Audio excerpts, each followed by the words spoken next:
Кеңес одағының батырлары Маншук Маметова, Алия Молдағұлова қазақтың батыр қыздарының ескерткішіне Бауыржан Момышұлы Жас ұлан мектеп ұландары гүл шоқтарын қоюда.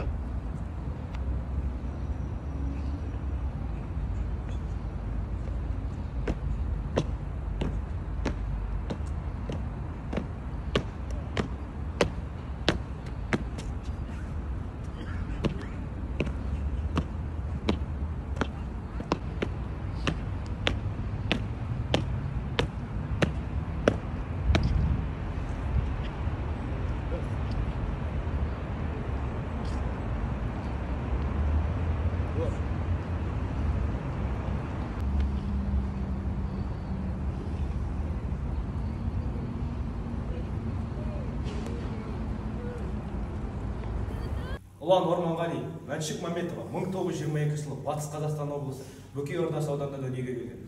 Азан шақырып қойған есімі Мәнсия. Атын айтуға тілі келмеген кішкентай Мәнсия өзін Маншук деп атап кетеді. Қылығы тәтті 3 жасар кішкентай Маншуктың әкесін перзент сүйе алмай қалған інісі Ахмет Маншукты асырап алғысы келетіні туралы айтады.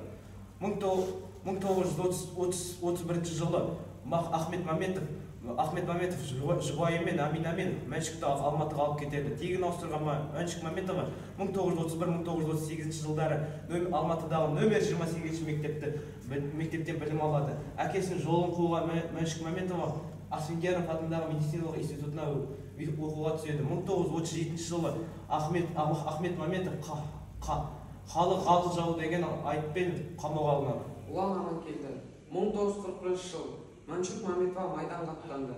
Майданға аттану себебі әкесі Ахметтің қамалуы болды. Маншук Маметова әкесі Ахметтің кінәсіздігін дәлелдеу үшін майданға аттанды.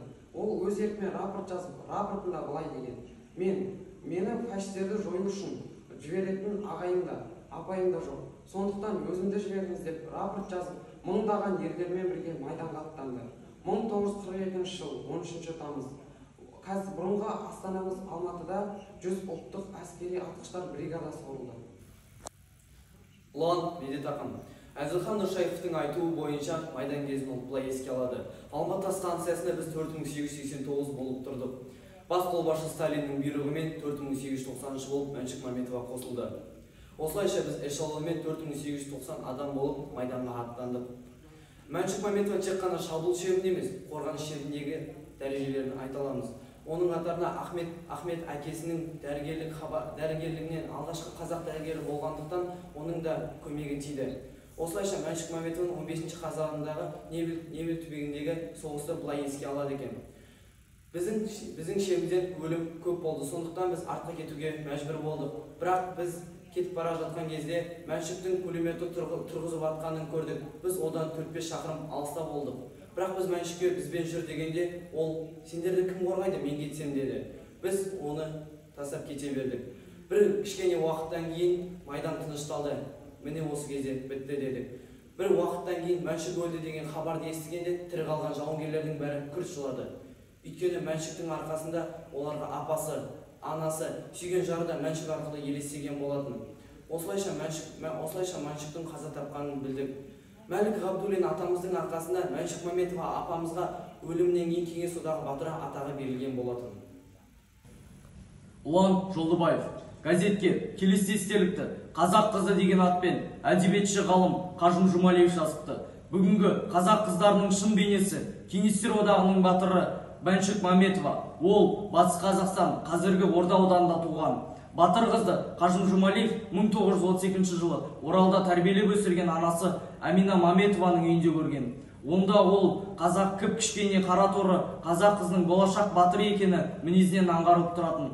Ал екінші рет Маншукты 1942 жылы дәл майданға аттанардың алдында Қазақ СССР халық комиссарларының кеңесінің алдында көрген.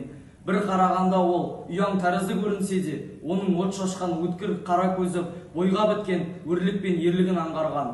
Күндер өтер, сұрапыл соғыста бітер, жау өзінің қанына өз түн шығар. Қазіргі ауыр күн, ауыр тұрмыстар ұмытылар, бірақ сенің атың ұмытылмас. Қазақтың ер қызы Маншук батыр.